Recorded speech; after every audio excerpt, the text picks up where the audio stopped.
Дзень добрый и вітаю вас, поважанае гаспадарства. Меня зовут Артур, и я приехал до вас з Беларусі 2 месяцы таму назад. Патрапіў у каманду статыстаў, і мне гэта вельмі спадабалася. У хаце я працаваў вадалазам на вартавальнай станцыі. І тут я хочу з вами...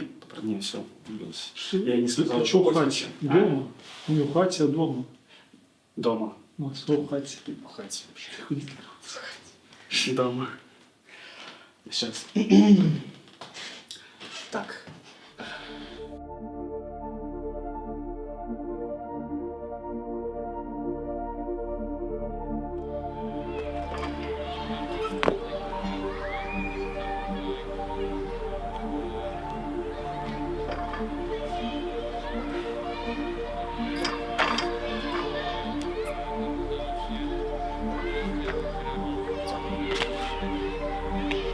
До 18 лет я гонял футбол, очень любил футбол, а потом как-то мой друг после футбольного матча такой говорит, он брейкдансом занимался, и такой, смотри, что я умею, и делает типа задний фляг.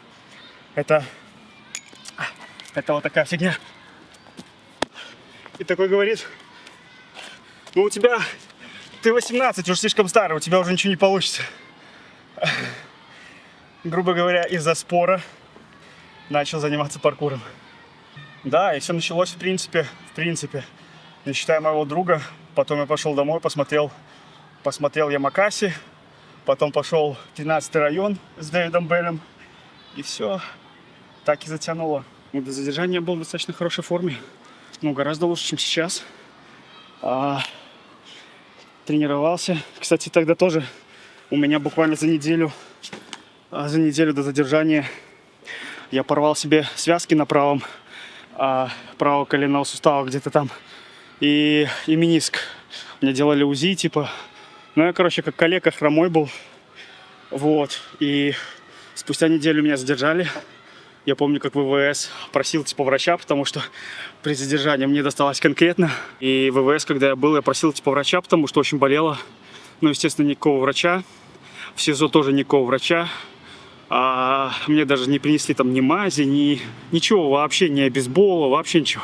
Вот, я мучился с этим коленом, пока каким-то образом оно само не рассосалось, не зажило. И это был месяц ИВСа, 4 месяца, почти 4 месяца СИЗО. И вот только когда я приехал в колонию, у меня колено более-менее срослось.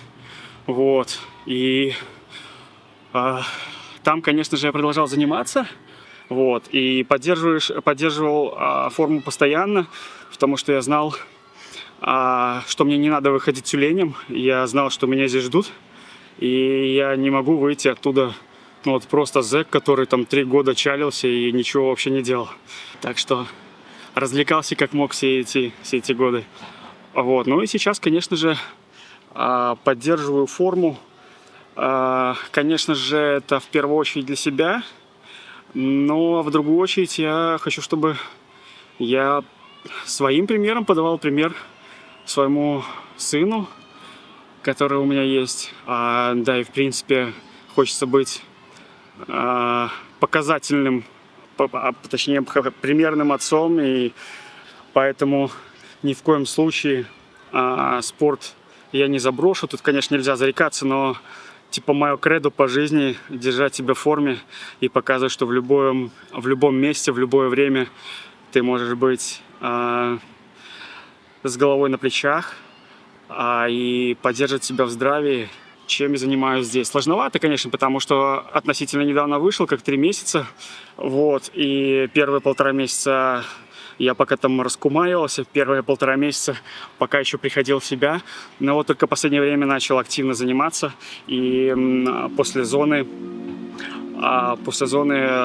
есть проблемы по здоровью, которые сейчас пытаюсь залечить. Это и спина, и колени.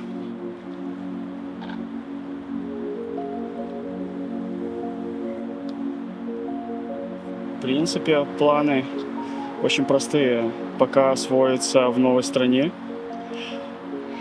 страна, где у людей немного иной менталитет, с которыми надо свыкнуться. свыкнуться, и в социум которого нужно влиться, сложновато. Язык польский, он понятен, но пока по произношению никак. Молодежь практически вся может говорить на английском, поэтому можно более-менее типа изъясняться. Вот. И сейчас нужно как-то это все интегрироваться с поляками в польскую среду и подтянуть два языка. Достаточно большая нагрузка, это новые нейронные связи. Так, учитывая, что в новой стране после зоны ты с одного стресса попадаешь, грубо говоря, в другой стресс. Давление есть какое-то такое моральное, но я понимаю, что именно в таких условиях ты растешь. И так как жизнь я люблю и сдаваться не собираюсь, поэтому я думаю, что все будет хорошо. И расти я буду. Конечно же, надо где-то сейчас подыскать работу. Я не знаю, как, допустим, по специальности найду это что или нет без знания языка. Буду подаваться на международную защиту. Вот. И ближайшие 3-6 месяцев, может даже больше, буду невыездной отсюда. Так что мой дом на ближайшее время это Польша, это Варшава. И тут красиво, мне нравится.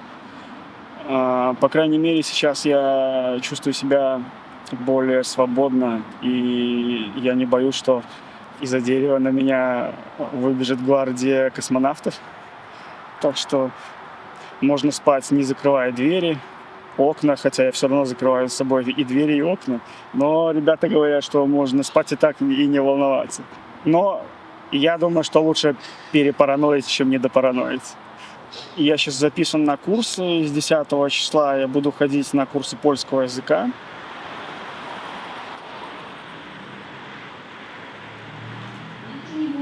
W ogóle, prawda, człowiek się nie śmieje. Ja on sobie powiedział, proszę Pani, jeszcze będzie depresja.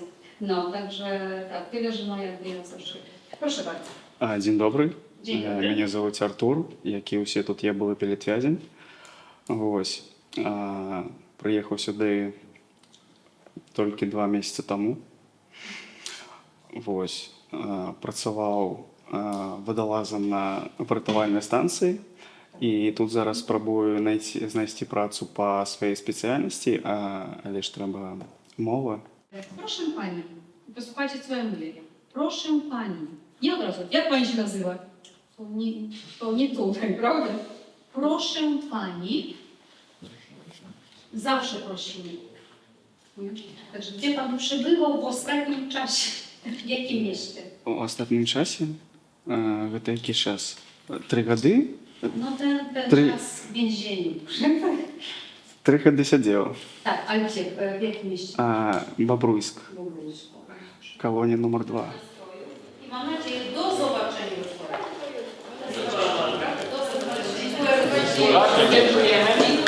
Dziękuję bardzo. Odczuwаю большую радость інтеграції. Ну, треба привикнути до пш-пш-пш-пш. Да, proszę bardzo. Dziękuję pani. Nazywam się Artur Żwirydowski, tak? O, kruto. Nazwisko Żwirydowski.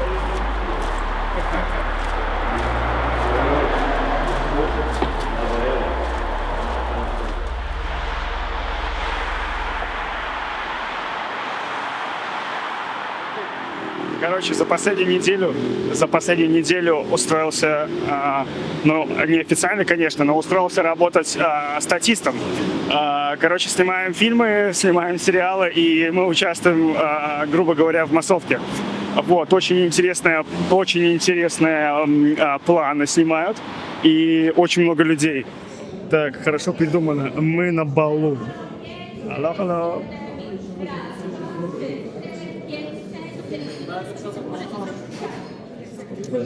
Мы группа миллионеров, филантропов. Вот там очень много, кстати, белорусов, очень много украинцев. Заезжаю на новую квартиру. И очень достаточно хорошая квартирка, хочу сказать. Комната в 3-комнатной квартире. И там живет молодая пара. Будем вместе тусить.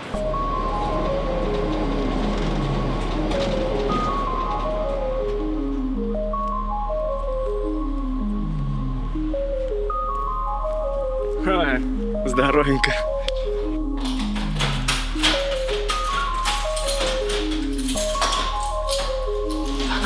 И только моя комната.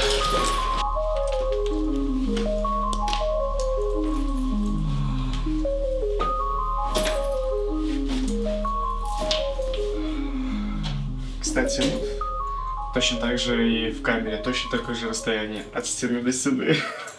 Только тут побольше будет. Слушай, а я бы, наверное, не сказал, что побольше. Слушай, какая камера наполнит. Ой, огни. Решеточки, нет? Блин. Слушай, это как-то триггерно. Это как-то триггерно.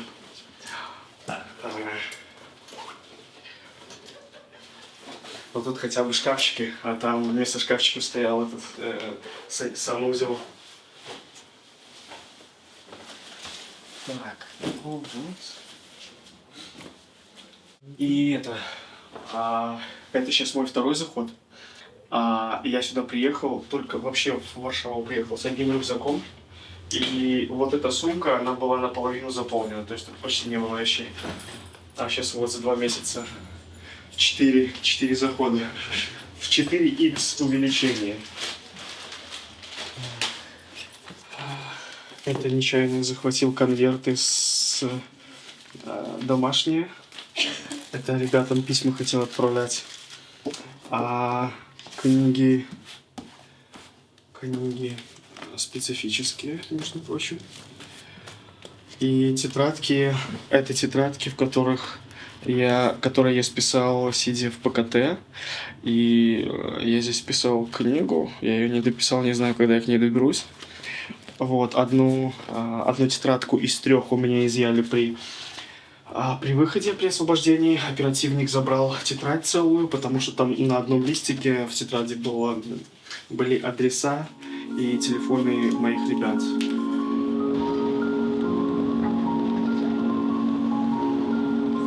Людей на подаче очень много беженцев, очень много тех, которые здесь вообще без документов. Ну вот, подаюсь на международную защиту.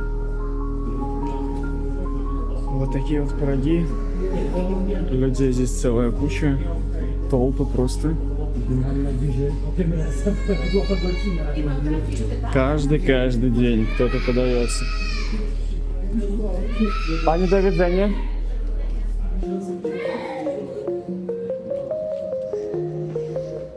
Все, взяли отпечаточки, опросник, ну и все. Через полгодика дадут паспорт обратно. Все, ждем. Так что остается ждать. Что вообще вот это такое? Это мне можно сказать? На стол может быть какая-нибудь такая фигнюшечка на стол. Taka nie. Pomyślisz, że... Поход в секонд-хенд.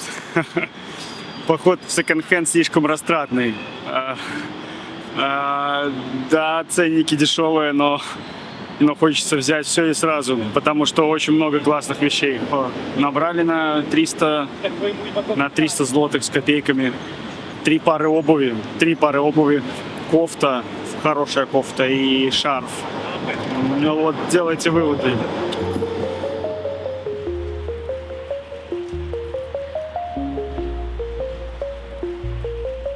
Я записался в фитнес-зал. Ну, то есть, зальчик хороший, и вот планирую себя сейчас приводить в форму, потому что стыдно быть белорусом, и я амеба здесь.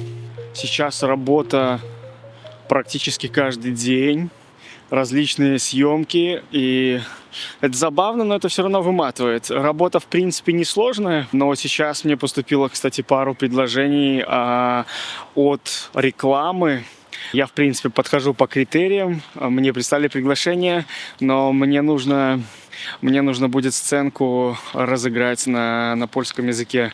Понимать-то я польский уже с большего понимаю, но разговаривать пока еще не мувю и не могу. Вот. И сколько я уже здесь? 3-й месяц, а до сих пор пока еще не верится, что ты в какой-то там в Европе, пусть и не такой далекой. Ощущения такие себе. Домой хочется. С одной стороны.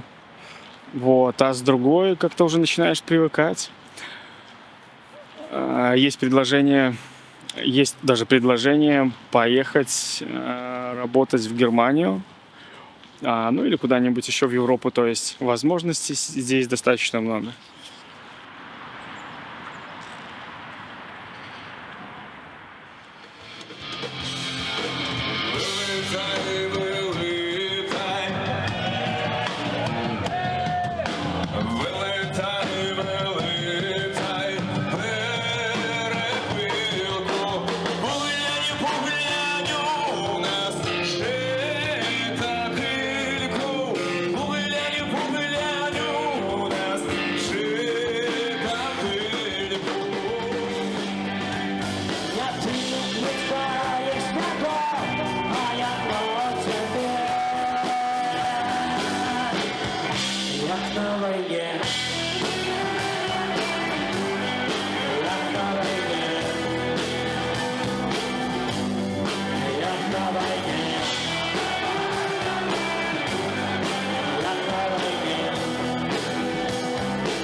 Чувствуешь, канатные аппараты, жить в году.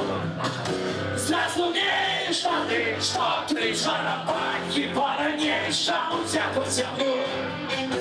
Коли выйдешь в город и залезешь в горы, с людьми установишь контакт.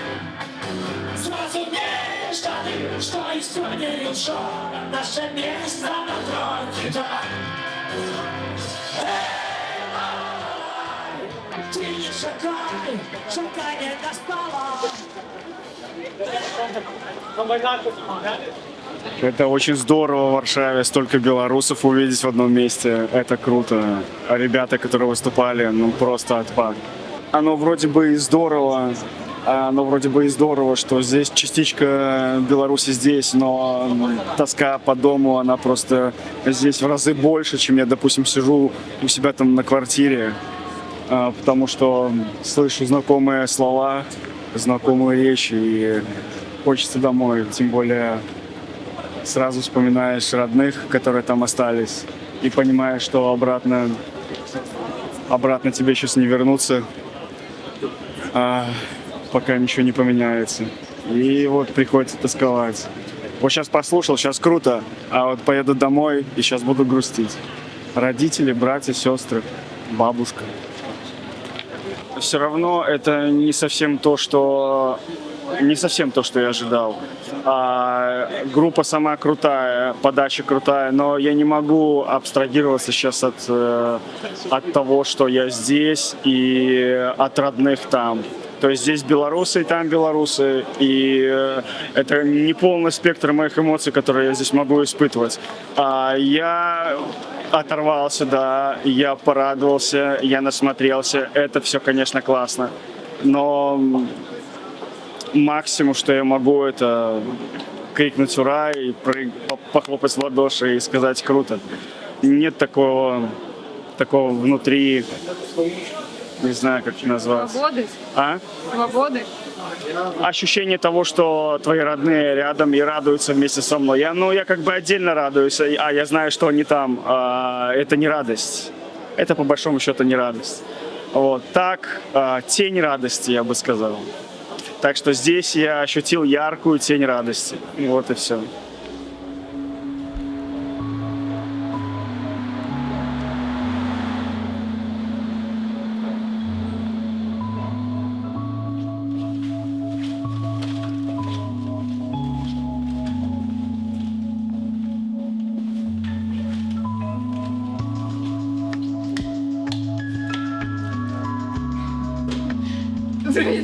Ну, наконец-то. Витаночки. Ну ты пройдился уже, почти. Вітаю, Вот Митер. Какой чай ты хотел? Шалфей і ягоди. Шалфей тоді. Сахар без? Без. Ну, окей. Короче, на съемках просто подруга такая моя, знакомая, она говорит, а вот, показывает на нее, по ступенькам спускается, а вот смотри, а как ее вообще допустили, сколько лет, ей же 18, наверное, нет. И я говорю, наверное, есть раз допустили к съемкам.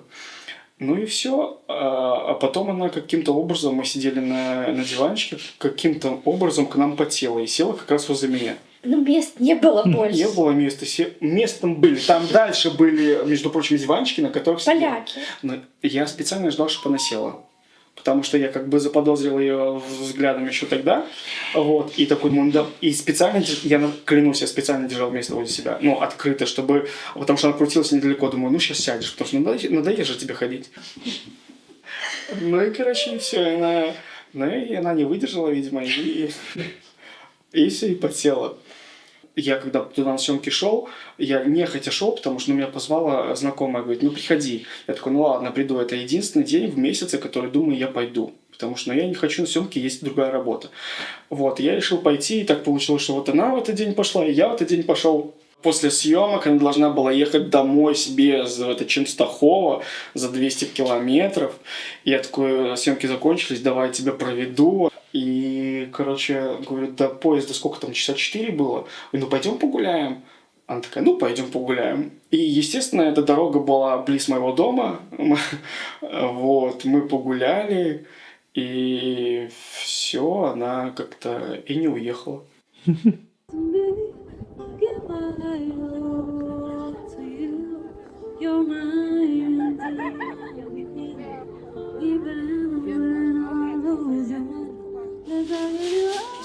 Uczymy polski język. Dobra. To on musi uczyć. Dlatego mówimy po polsku. Nie gada w ogóle. А ну-ка, самопрезентация по польску. Tak. Nic nie wiem. Powiedz po polsku, kto ty jesteś i kim ty jesteś. Jestem Artur. Skąd jesteś? Skąd jesteś? A nie wie co to skąd. Wszystko, Nie wie jak wszystko w porządku. Białorusi jesteś. Jesteś z Białorusi. Jestem. Jestem, no codziennie to mówię, ale А то заяч. Як твої Заяття польські. польську? Ну, Слушай, я на них походил 4 занятия и все, и конец. Да, но на самом деле нету времени, потому что у меня началась работа. Короче, компания, которая занимается химической чисткой ковров и полировкой полов именно на таких крупных объектах. Но она, скажем так, она не легкая, но я не сказала, это не стройка. То есть не нужен там с кирпичами бегать и там, фундамент заливать. але гэта не акторская праца. Не, ну, потому что платят где-то раза в 3 больше, поэтому вынужден пока там. И я сгубил всякую надею социализоваться. Чому? Ти працюєш з поляками. Я в Кали прихожу, что ж идея, и все. Еду, мне рассказывать, я все встаю. Как только я думаю, что мне нужно работать с людьми, идти в коллектив, мне сразу как-то там, ну, не особо. Меня очень устраивает, когда вот у нас там 2 человека работают, иногда нас на объект закинут, и мы там вдвоем, а когда один, ой, блин, я вообще тащусь просто один на объекте. Делаешь свою работу, никто над тобой не стоит, включаешь там музыку или там подкасты, и я сейчас подсел на всякие подкасты, слушаю и работаю. Чисто по приколу, вот тут с меня ржали, ну сначала Ты хочешь про то рассказать? ужаснулись, а потом ржали с меня. Я до сих пор не ржала, я до сих пор в ужасе. До сих пор в ужасе. Я типа с Тему заказал противогаз. Запасся йодом. Я уже посмотрел сайты. Кстати, мало информации есть. Бомбоубежище. Бомбоубежище, где здесь находится. Так, это наша кухня, и йода тут немного, как сказали, всего лишь 3 баночки йода. Вот. Все никак не можем добраться до... Закупить угольных таблеток, между прочим. Ось, до речі, мені вчора написали з розыску. Я вони періодично мені пишуть. Періодично мені пишуть і спрашують, як у мене діли, де я зараз. І написали, питали адрес, де я живу. Я такий, о, добре. І вони сказали, вас собираются подать у розыск, але коли вы напишете адрес, где вы живете, тогда у розыск вас не подадут. Вот что-то ёкнуло, когда мне пришло сообщение, вот приходит сообщение от этого уголовного розыска, и вот что-то ёкает такое, значит, тревога какая-то, тревожность. Но она совсем маленькая-маленькая, такая иголочка. Так. Ну, то есть где-то там еще триггерно осталось что-то. Но на самом деле уже все очень спокойно, и я перестал там параноить. Вот. Осталась только паранойя вот, с противогазами, с ядерной войной и всякого рода катастрофами. Переписываюсь с ребятами, которые еще на зоне сидят. И недавно пришло письмо от приятеля про вообще ситуацию на Бобруйской колонии, как там давят на политических. Со стороны, издалека, ты думаешь, вроде бы это все далеко, но когда представляешь, понимаешь, ставишь себя на их место и понимаешь, что ну и что и далеко, там же ребята страдают.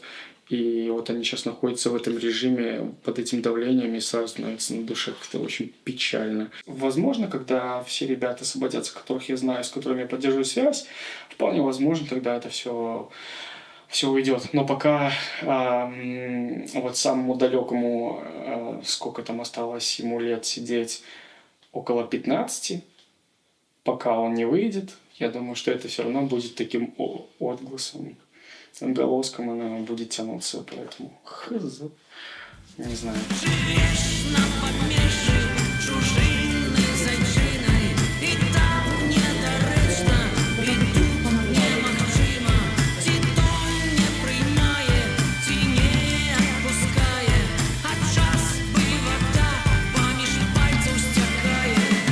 Откуда не тягає, куди не бежи, Машинку на пульт управления.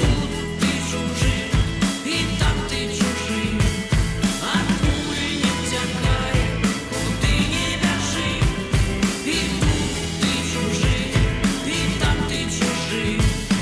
Откуда не тягає, куди не бежи, і тут ти чужий, і там ти чужий.